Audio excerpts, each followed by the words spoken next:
First thing we're going to go over today is I've been part of an industry group with ANAB and several other CBs that are expected to share best practices for remote audits. So I'm going to go through what the output of that group has been up until this point, and what the expectations from accreditation bodies.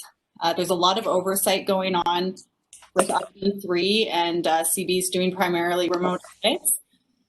So we've had a lot of witness audits of ourselves. Vanessa and I have been having to witness a lot of you guys. So thank you for supporting that effort. And a lot more technical file reviews for us, as well as from ANAB, have been happening.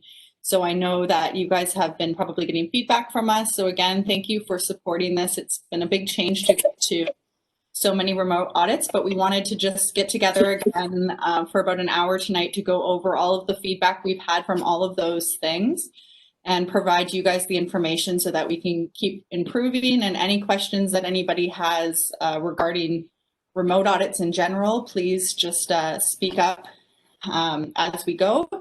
And it's probably best to just answer your questions. So as I said, I'm going to first go through the presentation that has come from the IAAR. So that's the industry group for certification bodies in North America. I'm on the board there, and then I'm part of this working group. So I'm going to bring up that presentation and start with that tonight. And this is going to go through some specific information and findings that we've had from ANAB, as well as the witness efforts that we've been doing internally that are directly related to TRC. So thanks again. Really nice to see so many of you. And we'll start. Okay. See how my screen sharing ability is here. Okay. And I'm going to turn my camera off while I do this. Okay. So this was the working group that came together to just talk about what everyone is doing as a CB. Also, Lori from ANAB was part of this working group who spoke about expectations, and they're also doing a lot of remote auditing for the first time. And so she spoke and gave us a lot of input onto what they're doing as well. So this is kind of the output of that. This is just contents, what we're going to go over. So baseline requirements. So what did we use to come up with the requirements and what we need to make sure we're meeting, different techniques, and then just some support that CBs have to do that won't completely relate to you guys. The biggest part will be the techniques and ensuring that we're meeting the output of the audit. So there's lots of different documents that we use as a CB of how we have to perform audits. Remote auditing, the main document for that is IAF MD4. So I think we've made you aware of that before. You can get it on the IAF website, and I think that we sent it out probably by now. But we also base our own internal working instructions on that. Okay, so this is just so baseline requirements. These are all the documents that we used to put this information together and what the CVs are using and how to meet the requirements of. So there's many different documents. Heads up are documents that come out of ANAB as our accreditation body. So there are additional rules that they put forth. There's accreditation rules that they put forth as well. And then the main rules again is MD4 and 17021. Then other schemes, so we do aerospace, so QMS, there's other documents that relate directly to the aerospace scheme that are different from, say, ISO 9000 and 14000. And then there's other schemes that we don't do that might be referenced in here, like food and those types of standards, but TRC does not cover those. So audit planning, a couple of the things to consider, and I think we have talked about some of these things in the past, but I just want to go over everything. So before we can do a virtual audit, and under the conditions with COVID, we have to assess the risk to the client and to meeting the effectiveness of the audit. So we look at the applicability of the conditions. So now this is kind of going to be a high level, and then Vanessa can go over some of the ways, or you can ask some of the ways if you're not sure how we meet these requirements or how we determine. So it's pretty flexible with COVID-19. But for some of the reasons why we might not approve a virtual audit could be it's a very high risk client in terms of the types of processes or outputs that they're doing, and it's not able to be effectively audited in a virtual format. Some schemes, as I said, are not allowing virtual audits. So aerospace, for instance, stage 2 audits cannot be virtual. And I know there's some other standards like food where, again, they're restricting the use of virtual audits. When there are some situations, we're looking at hybrid. So I know that some of you have been involved in, and we are doing this here at TRC, where we do part of the audit as a virtual audit to limit our on-site exposure, and then just going on-site for a short period of time. And then there is some technical guidance where, again, different schemes mostly that we're not involved in, where you can't do virtual audits. We need to, though, first of all, look at the legitimacy of the request for ICT. So this is kind of in the greater scheme of things. Right now, most requests are legitimate. They're all to do with the COVID-19 pandemic, and we're really trying to assess, is it safe? And we're not going to go on site if it's not safe. And that includes the travel to get to the client as well. And then we have to, for every client, do a risk assessment of can this client and the auditor and the audit team, I should say, support the virtual audit. So before going on site, we're asking, first of all, about safety measures to see, are there cases of COVID, all of those things. But once we decide we want it to be a virtual audit, we then make sure that they're able to support that as well as the audit team. So do you have access to a strong internet? Do you have, knowledge of video conferencing systems? Do you have the ability to have access to the technology that allows you to move around a facility and have a camera? Those kind of things, so that we understand what kinds of processes are we going to be able to effectively audit in this format and which ones will we not be able to. So again, as part of the planning, we're determining the platform that it's going to be on. And for TRC, we are always requesting that the client supports the platform in terms of using their own. They're the host. There's often cases, or there have been cases for sure, where that wasn't possible, that they didn't have a video conferencing system or weren't comfortable being the host. So we've hosted that, and that can still happen. But for security measures, it is better for them to be the host. So again, ensure appropriate security protocols. So that's something that, we're spending a lot of time on. So making sure that, again, either they're hosting, and if they aren't hosting, we're not recording things. We don't have confidential information left on our laptops, those types of things. Again, extent of smartphones. So a really good way that's been able to really do an effective virtual audit to ensure we're seeing as much as possible is to make sure the client has access to things like smartphones with a video, because that way you can really see the entire facility and almost mimic, being on site. So we need to get approval from both the client, and then we have to do a final approval in advance. And you've seen that working through with our client service managers. And then the other thing is, for planning, the final thing is your audit plan. So, we really need to make sure, and when ANAB or any other accreditation body is reviewing documents, to ensure we have the correct objective evidence to show how we used ICT, where it was used, and was it used effectively, that the audit plan can demonstrate that as well. So it's very clear about when it was used and what specifically was used. Was it screen sharing? Was it video? Was it talking on a phone? Was it emailing documents back and forth? So that we can really assess the effectiveness of the audit. So this is kind of the key area for auditors for audit execution. So these are the things that CBs in general are finding, and the accreditation bodies are working best under the virtual audit, remote audit area to make it most effective.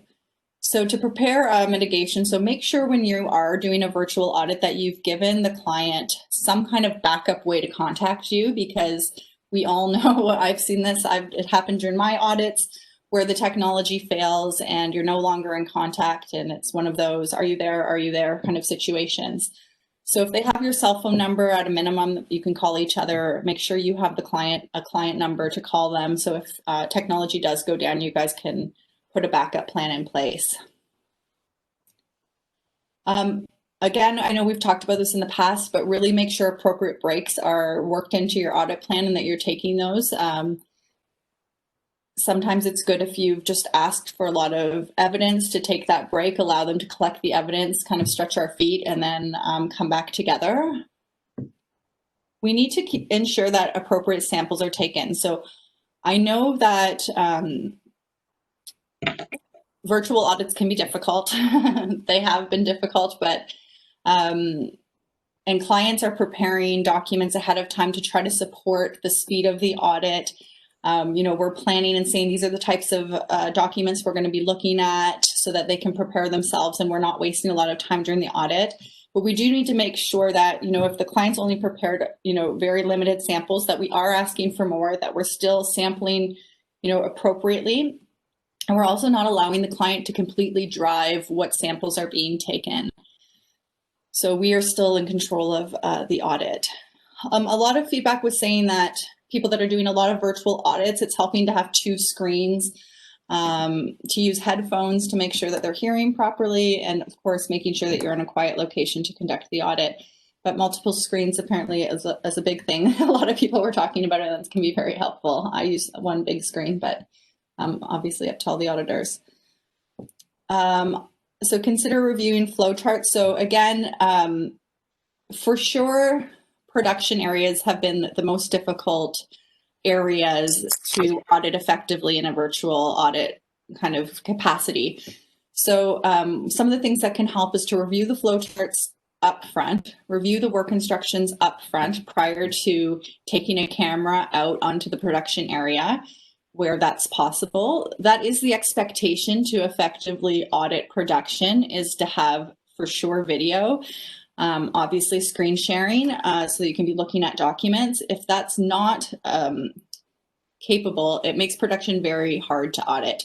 So likely maybe if you had to audit production because it's a recertification or it's a surveillance too, and it wasn't audited last year, there may need to be time added at the next audit to make sure we're auditing production effectively, and make sure that you're looking at a lot, maybe a larger sample of work orders and documents to ensure production is working well, if you're not able to actually see anything with a camera.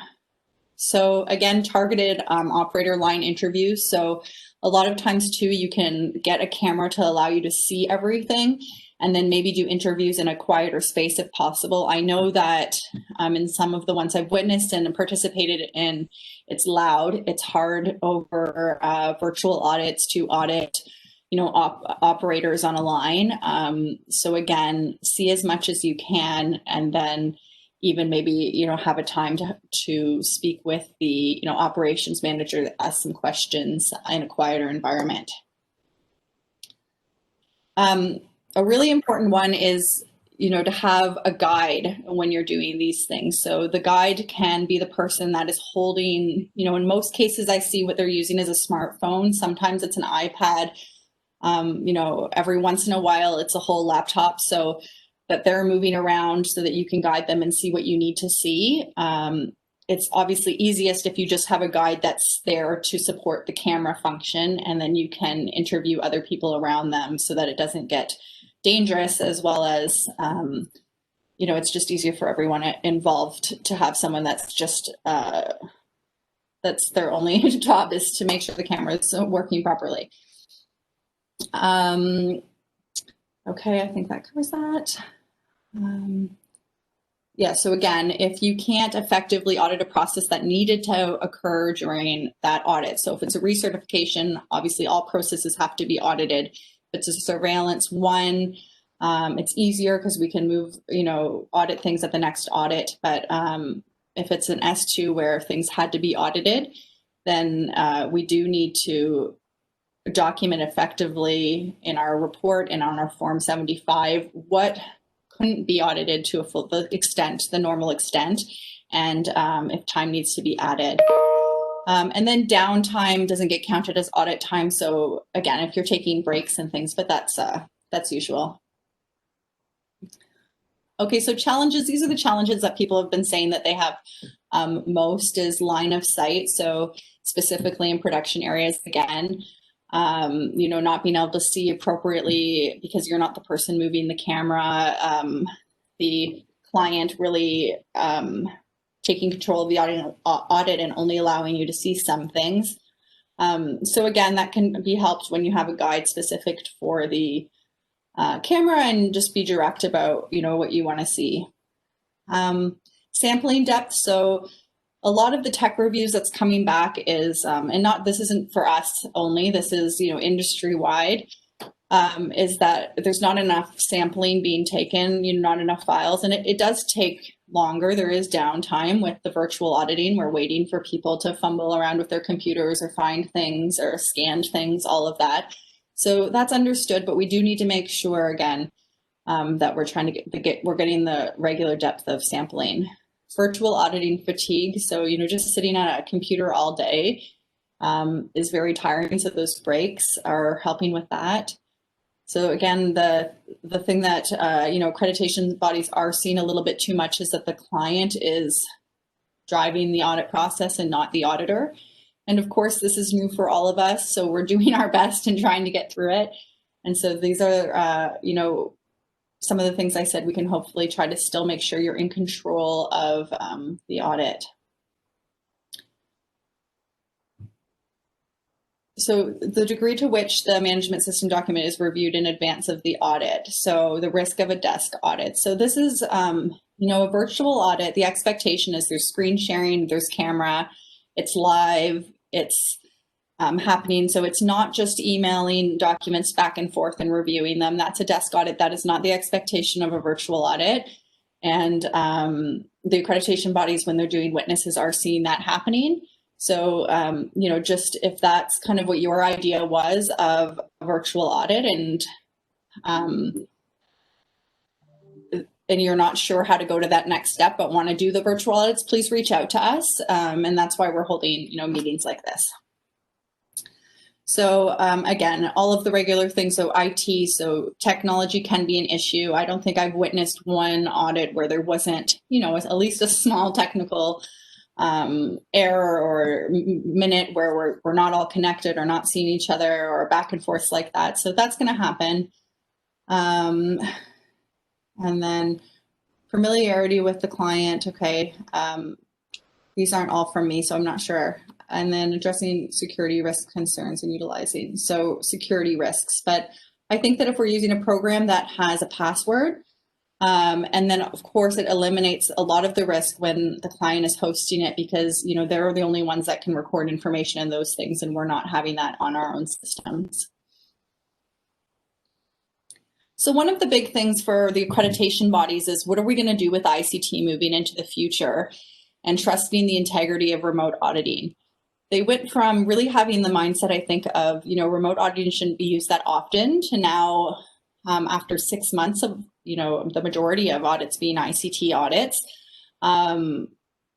thinking how can we trust the integrity of remote auditing and what other kind of requirements need to be put in place in the future. So I'm not going to go through all of that right now, but that is where the industry is looking. And some of the things, though, that we need to be showing is that, again, with the camera, they want to make sure that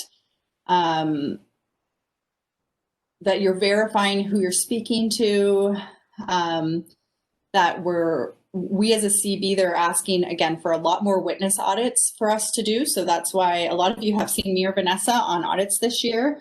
Again, back office. So right now, if you're seeing that, why haven't I ever been, why don't I get any comments usually? And now I'm getting a lot of technical feedback comments, is that we're reviewing almost all doing a tech review of all audits currently. So, in most years when we're doing a lot of on-site audits, we don't review, we sample our surveillance audits for tech reviews. But with all remote audits right now, get a tech review. So if you're wondering why you've had more feedback than usual, that's probably why. And as well, if you're wondering why you got a witness audit, that's also probably why. So as a CB, these are more things for CB. So this is what's being asked of us, and they're having more oversight of us. So the other thing is that additional audit duration. So I mentioned it a couple times, but we're not seeing very many people ever saying that the audit didn't go 100% perfect, that they did everything that they needed to do and no additional time, everything was audited completely effectively. So don't be afraid if you can't do something to let us know about that, and we can add time at the next audit if it's needed. If not, we can make sure at least that that process is audited at the next audit. And also, you know, you might run into a situation where you have to terminate an audit. I've been on an audit recently where, you know, all power went down at the client's facility, and if it hadn't come back up, that would be something that we'd have to obviously terminate the audit and do the remainder of the hours at another time. So those kind of things are going to come up, and you know, just reach out to us at the office and make sure that we're getting those things scheduled appropriately. So we have, you know, continual client feedback. I don't know, I know we talk about our client feedback often, but we do surveys after every audit here at TRC. We do 2-week follow-up calls. So clients get a personal phone call from their client service manager. We give you as much feedback as we can as our audit teams. And moving forward, we're also in September going to be sending out a specific virtual auditing, ICT auditing feedback to clients to kind of find out what's been working well for them, what hasn't been working well, and we will share that feedback with you as well. Okay, these are just things so that they're looking for us to be able to show that our auditors are competent in remote auditing, and that's one of the reasons why we've been doing webinars, those types of things. And then these are just other programs. So that's basically, you know, the high level of what the ICT group has come up with and what they're seeing as best practices when performing an audit and issues that can arise when performing an audit. So any questions about the presentations? Let me just turn my camera back on. Stop sharing. There we go. Any questions about the presentation or any comments that you guys have seen of things that work well or don't work well? Oh, this is Vanessa. Okay, Vanessa's taking control. I didn't know what was happening for a second. Are you going to be able to email the reports to us, these PowerPoints? Yeah, so after good question. After the presentation, we will email out both PDF presentations, and then Vanessa also is talking about just one of our work instructions that we've updated, and that will be included in the email as well. Awesome. I had a comment. Sure. Who's speaking? This is David Tofano. How you doing? Good. How are you? Good, good. So one of the things I find really helpful is preparation, and what I mean by that is I talk to the client beforehand. Of course, I do a trial run, but I ask them to set up the objective evidence in folders that match the clauses. In other words, I say, put together all your objective evidence for, you know, clause 4 in folder 4, and clause 5 in folder 5, and clause 6, and so on. And then for the production 8.1 through 8.7, you know, I ask for different samples. I ask, like, give me your shipment log, you know, that you've done or something recently, and then I pick a couple of those or whatever to get sampling. But I think it's helpful because when I'm doing this, I'll say, well, where did you talk about risk? I didn't see that. Oh, that's in folder 6. Okay, so now we're all on the same page. And it helps speed up the process so that they're not looking around or they're saying, oh, I sent that in the second email, because oftentimes there's so much data that they have to send multiple emails, and it gets confusing when you ask for things and then you don't know, you know, they send it a couple times. I'll have to ask for things and they don't send it, and then they'll send it in another email. So I think the folders is a good idea. It works well for me to set it up where they put all their objective evidence in the folders to which they apply. Right, thanks, Dave. And I think a good comment also that came out of that is really, when they can email you things beforehand, which really helps honestly with the planning, to make sure that you can, manage your time and everything. But, regardless of how the folders they do, and if they haven't set it up properly, it's good to have them always just open whatever you're looking at on their screen, so you guys are looking at the same thing and you're seeing it, in live time. And I like how you said, Dave, that like you'll ask for a log and then you'll just ask them to open up a couple examples, because that's still you driving the audit then. And I've also found that really helpful when I send a client the types of documents I'm going to be looking at for each process I'm auditing, so that they do have some time to prepare and have them on their computer and have navigated and understand where they're going to get it, because it can really eat up time with clients looking for documents and scanning and things like that. So if they can prepare themselves as much, that really helps. Thanks, Dave. Emily. Hey, Emily. Hi. Hi, this is Barbara. I just wanted to share that I use Dropbox. So I do like Dave does. I get with the client, get their process map, and then I set up a Dropbox. And I set up the folders according to what their processes are. And then I ask them to drop all of their things into there. That way we both have access to that. And throughout the audit, as things come up, I can say, can you drop it out in the Dropbox? So it works really well. And after the audit has been accepted and published, I go in and delete all those and ask the client to test their link, to ensure they can't get back to it. And that gives them assurance that it's all been deleted. That's a great idea.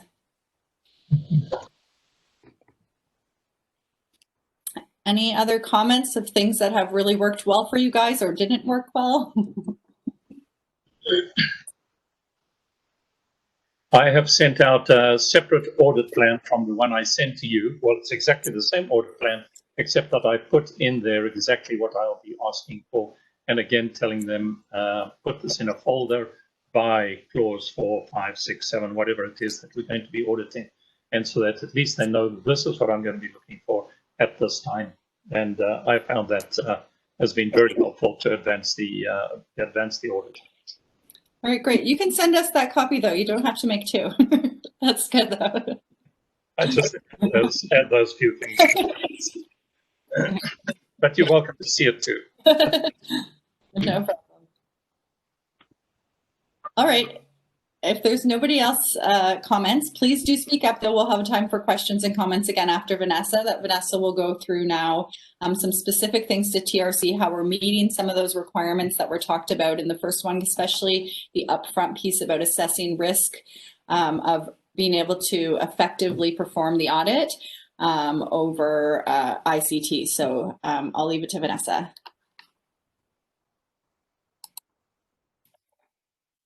Okay, so hi everyone. Hope everyone's doing well this evening. Now that Emily's had a chance to go over kind of the higher level things that we're seeing from industry, we just wanted to also give you a little bit more specific information on things that we've seen come out of all of the internal witness audits that we've been conducting over the past 6 months. As Emily said, many of you have seen us on your audits. Also, we've had a few audits witnessed by ANAB and file reviews done by ANAB. So I think we've gathered by this point a lot of feedback, and we just wanted to share it with you. So in terms of best practices that we'd like to see everyone using when conducting remote audits, there's a few tools that we expect that these are utilized in remote audits. The first one being video conferencing. So I know that, it is an option to turn on your video, and same for the client, but we do really expect that you do have a video connection for at least some of the audit, and that you can see each other just for a few reasons. One, it definitely helps, I think, the audit go smoother. It's kind of a more positive experience. It helps you establish a rapport with the auditees and people that you're interviewing if you can see them and they can see you. There's also the need to, as Emily mentioned too, to authenticate or identify the people that you are interviewing throughout the audit. So it is important for you to be able to do that through, a video identification. Also, we're expecting you to interact with many different auditees throughout the audit, not just one contact on a phone call or something like that. You know, you are expected to be interviewing people as you would during an on-site audit, and video interviewing is really, I think, the most effective way to do that and establish the connection. And, you know, of course, we do realize that there's certain times throughout the audit where, you know, you might want to turn off your camera. It does take up a lot of bandwidth. So, you know, if you're reviewing files and files are on the screen, you know, of course, turn off your camera. But really, when, you know, when you are presenting to the client, like in the opening or closing meeting, or when you're interviewing people throughout the organization, it really is important to have that video connection. Another tool that we're expecting you all to use during remote audits is the screen sharing function. So just like I'm doing right now, sharing the presentation with you. But, you know, due to confidentiality and data security issues, screen sharing really is the preferred method of file sharing for this type of activity. So emailing back and forth really isn't what we're encouraging, just because it is a less secure way of transmitting documentation for sure. I know we were just talking about sharing information prior to the audit, and when you're doing that, we do really encourage the use of like a Dropbox or another file sharing program like that, just so it's much more secure, and also that you can confirm and demonstrate to the client after the audit is done that you no longer have access to that information. That is really important. The screen sharing also kind of speaks to what Emily was talking about, in that we have to be careful that we're not letting the client drive the audit instead of you as the auditor driving the audit. So if they're just emailing you files that they've prepared and they've selected, it's not really an effective sample, and it is much easier, I think, if they're able to share their screen with you. You're able to ask them to pull up an order from last week, or to show you all of the orders that they've been working on that day, and to select one, a file that way, instead of just having them send you all of the documentation kind of that they've selected. So screen sharing really does help you kind of continue to drive the audit just as you would if you were on site. And then again, Emily also discussed this, but this is really important, and it might not be always intuitive by the client to expect that they'll need to be able to have a smartphone or a tablet or some type of mobile device where they're able to show you video while moving around their facility. So this is especially important when you're auditing, product or service realization processes. So when it's someone who's not just working, in an office. But production, really can be effectively audited remotely if we're using the right technology. So having them, sometimes this is really where the trial run comes in, making sure that they're able to work the technology, but just having them, just download Zoom or WebEx or whatever program you're using for the audit onto their smartphone, and be able to take that with them as they go throughout the plant. If that's, seeming to be too much or just not possible, another option is just to do like a FaceTime call or a Skype call, just a video call from their phone to your phone. And then again, they're able to go around the facility and show you what's going on. But again, when they are doing that, it is important for you to, make sure that you're very clear with your directions. So, if you need them to slow down, or if you need them to, I saw something on the floor there, can you pan back and show me what that was? Or, I need to see what's going on to the right of the camera. Anything like that is really important, because again, we can do an effective audit of production this way, but it is also easier for the client to control what you see. So we need to really be giving direction as they're doing that.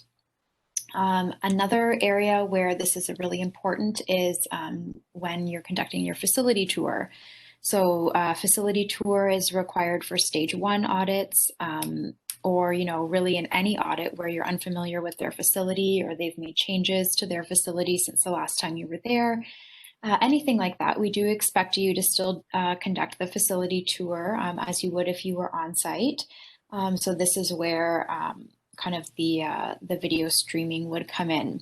And we do just want to emphasize that just recently, actually within the past month or so, the IAQG is now permitting with approval, but they do seem to be, you know, pretty understanding of different situations. They are permitting AS 9100 stage 1 audits to be conducted remotely. And it is important that we make sure that the tour of the site is conducted for those AQMS audits.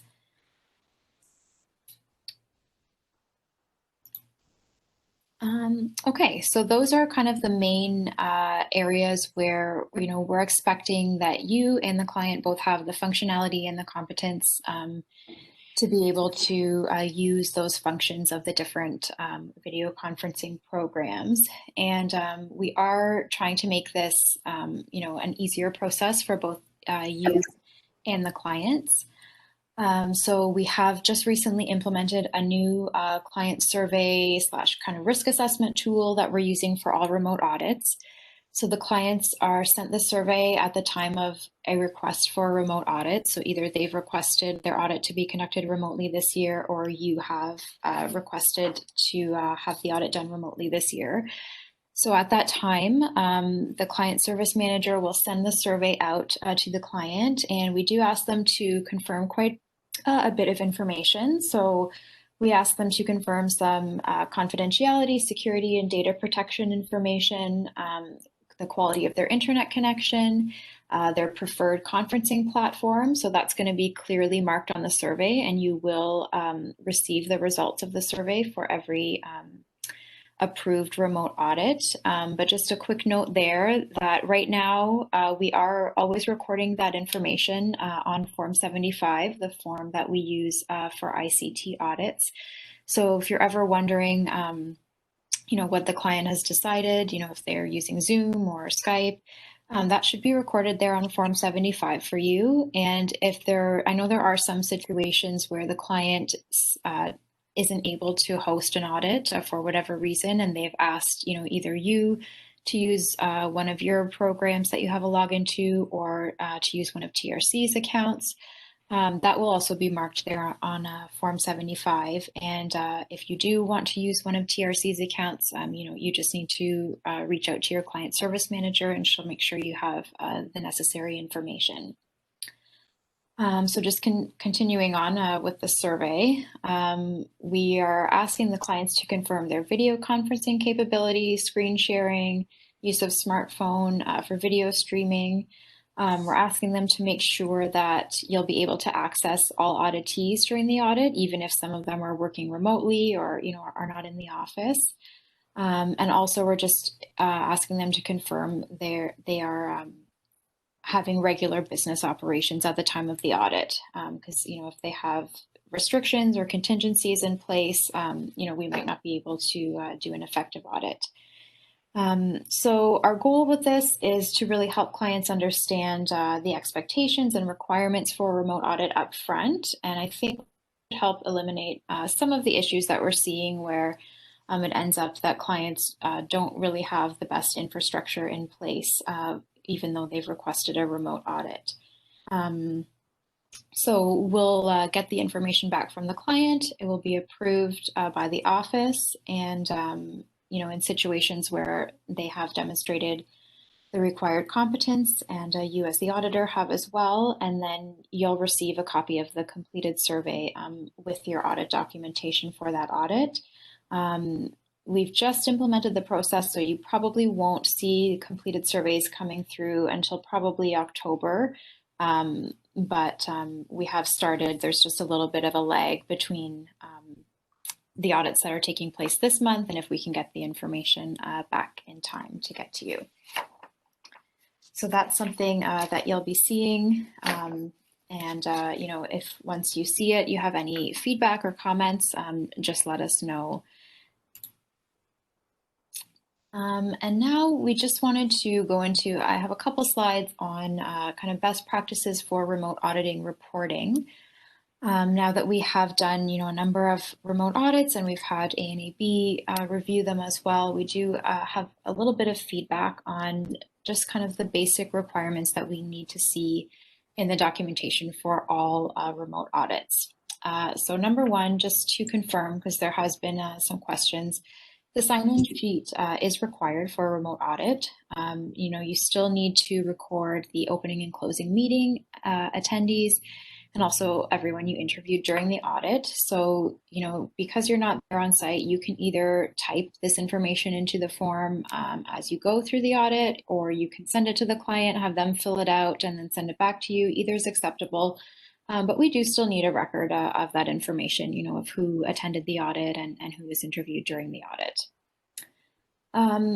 The audit plan needs to identify how ICT will be utilized during the audit and the extent to which it will be used during the audit.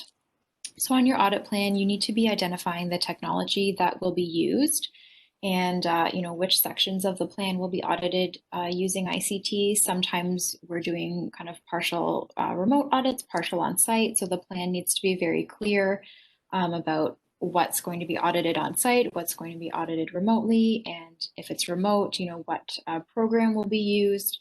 If you're going to be using multiple programs or methods throughout the audit, like a FaceTime call for certain areas and then a Zoom meeting for other areas, that needs to be on the plan and just very clear, you know, for the client or anyone who would look at the plan, how the audit was conducted.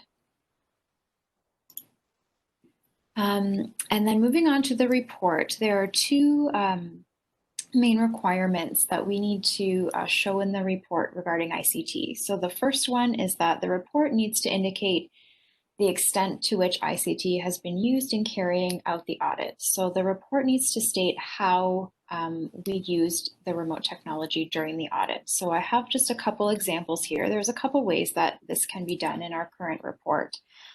So I just wanted to go through that now. Honestly, right now, the report doesn't have a great area for this information to be recorded. And I'll talk more about this later, but we are planning to update the report. But just for now, we do need to work with how the report is currently set up. So one of the options to record this information is to record it in each process block on the report. So some example statements are here on the screen. So connected to the client using Microsoft Teams, discussed in detail the use of the logos and markings. The Vice President shared his screen to review the website and product specifications.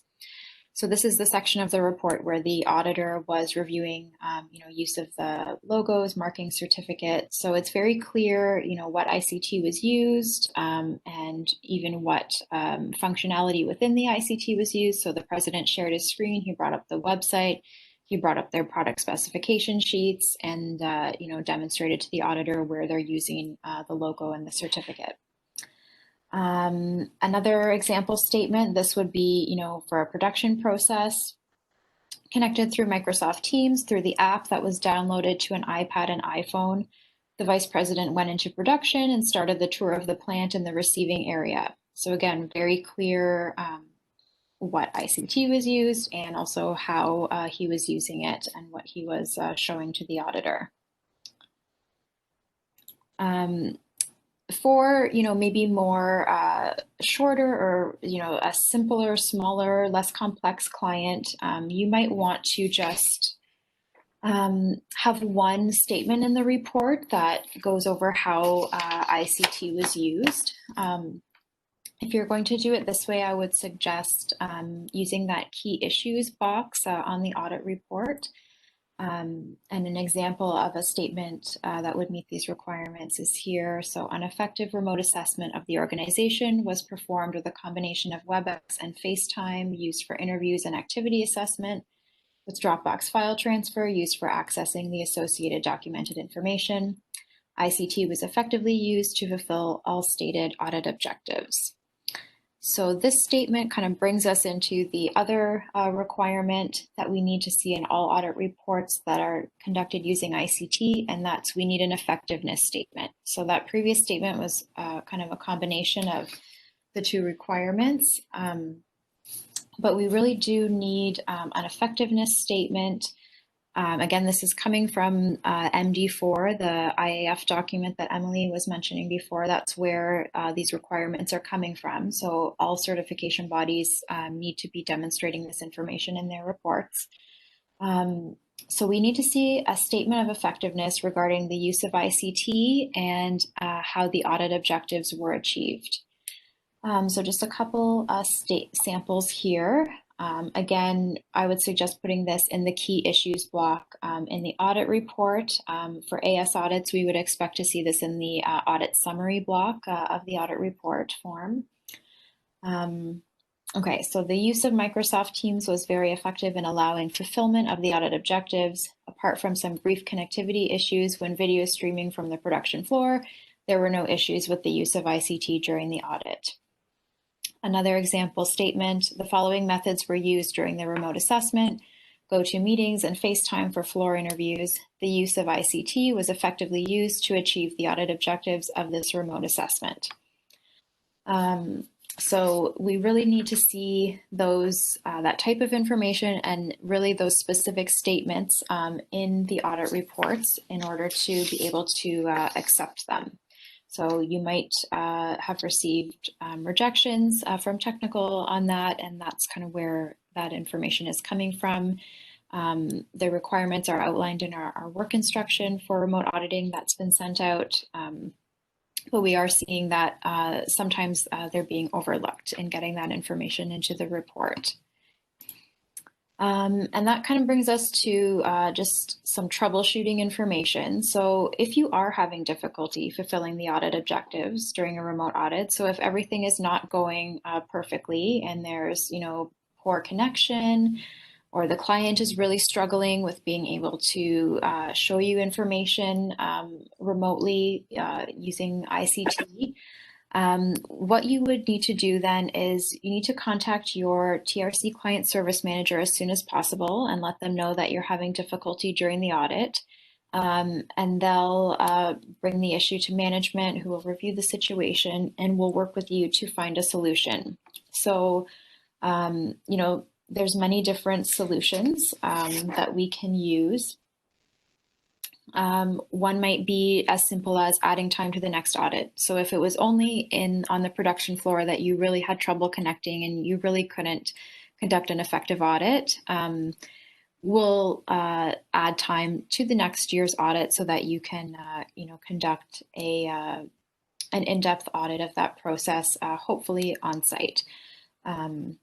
Some other options that we might need to use are rescheduling of the audit. So, maybe it's your connection that's gone down, and if your internet is down or something's wrong with your computer, the best option might just be to reschedule the audit to the next day that you're available when everything is working again. Sometimes we might have to terminate the remote audit and reschedule either another remote or an on-site visit, depending on what the issues were. So termination of an audit is, reasons for termination of an audit is something that you need to be discussing during the opening meeting at all audits. So this would be where you can discuss this with the client and let them know, if we do run into technology issues, or, if someone's power goes out or the internet goes down, that could be a reason to terminate the audit. So of course you can allow a reasonable amount of time for things to get back up and running again. But if things are, going beyond, I would say 20 to 30 minutes of downtime, then we need to, find a solution, and that might be, rescheduling, terminating, just because we do need to make sure that we are conducting the required audit duration, and, issues will come up, but we need to make sure that we're conducting an effective audit and an audit that's for the correct amount of audit time. And now, just as we're nearing the end of the hour, there's just a couple housekeeping items that we wanted to go through, and then we'll have time for more questions and discussion. So we do, Emily mentioned, have a remote auditing survey that's going to be going out in September. So this will be a survey going to clients and auditors to solicit feedback on the remote auditing process and how it's been going so far.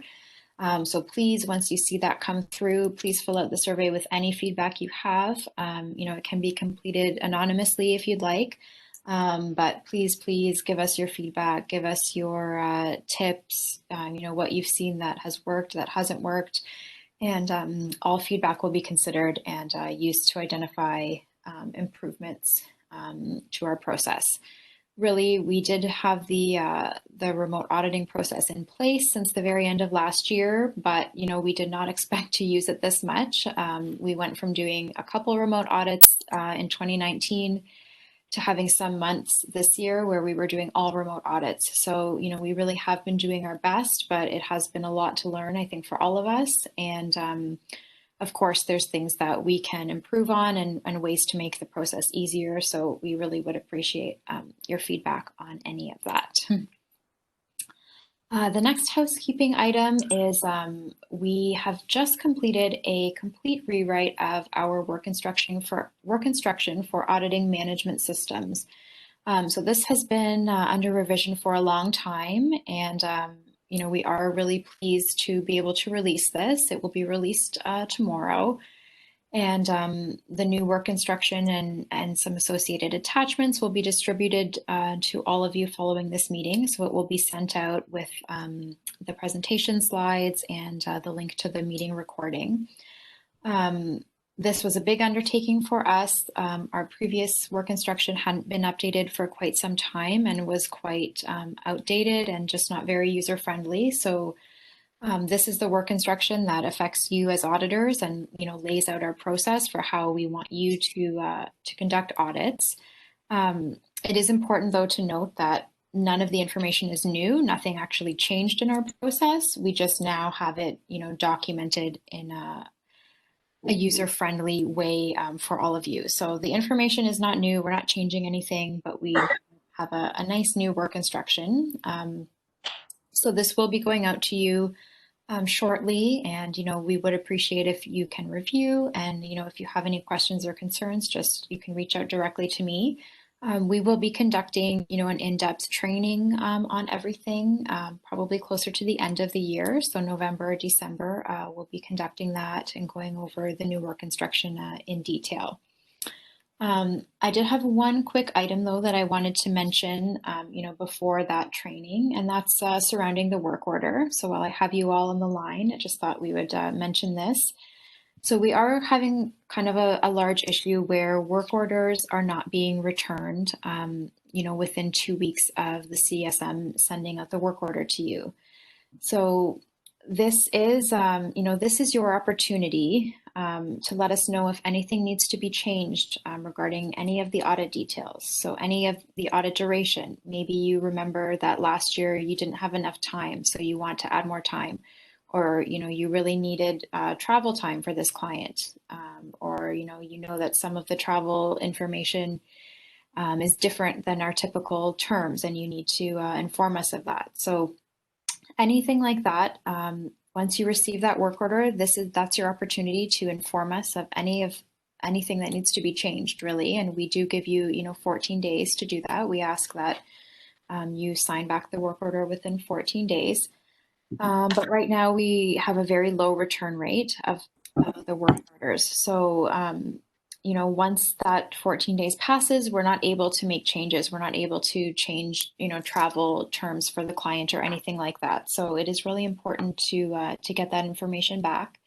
And, right now it's not a requirement to have the signed work order back in order for us to pay your invoice. But if the low return rate continues, that might be something we need to put in place. But really, it's just, it's a time for you to let us know if anything needs to be changed. So please, just take the few minutes to review the work order, send it back to us. And, we really appreciate that. And then just the last quick item is every year we do conduct an annual review of our internal processes and forms, in the last quarter of the year to identify improvements. And the past couple of years, we've really been focusing more on internal processes, but this year we are focusing on improvements to audit forms, in particular our audit report. And then with a plan to update all forms in the beginning of 2021. So if you do have anything you'd like to see changed about our audit report or any of the other audit forms, please let me know, and I will make sure that that feedback is taken into consideration when we conduct our review. And really, we do really appreciate any feedback on our forms. We are always looking to make them better. So any feedback we would really appreciate. And that is everything for me. So I think we have just a few minutes left. If there's any more questions or discussion on remote auditing that anyone would like to share, please, we'd love to hear it.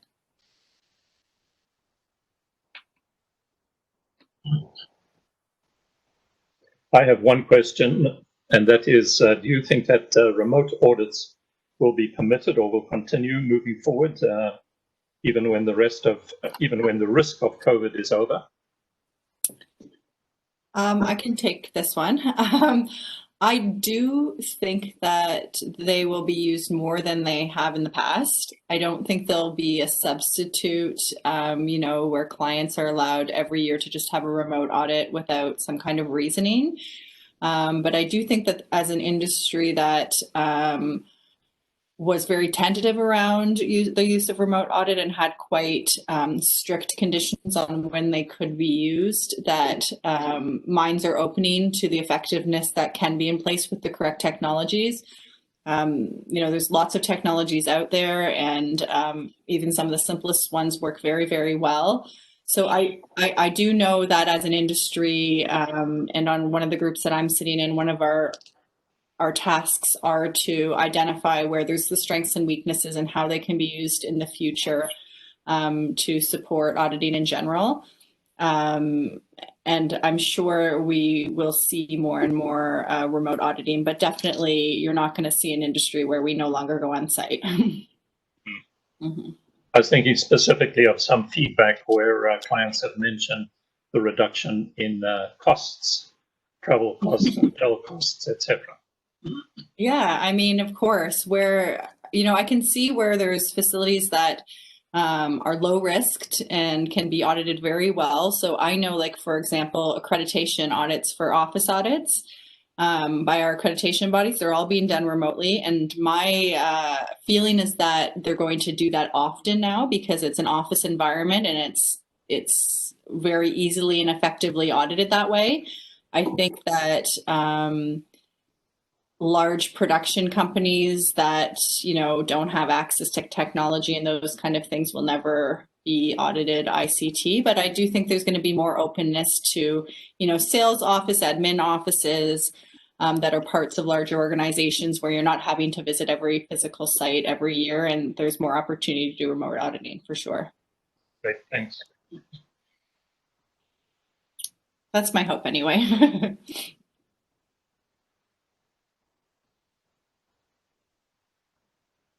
Any other questions? Okay, well, I want to say thanks to everyone for logging on and for supporting us over these last 6 months. I've really honestly learned from everybody that I've got to witness, and it's been very helpful for us as a company. So thanks again for being part of the TRC team, and we enjoy working with every one of you. And, we've had a really good turnout again today, so I appreciate you guys coming to these things and continuing your learning as well.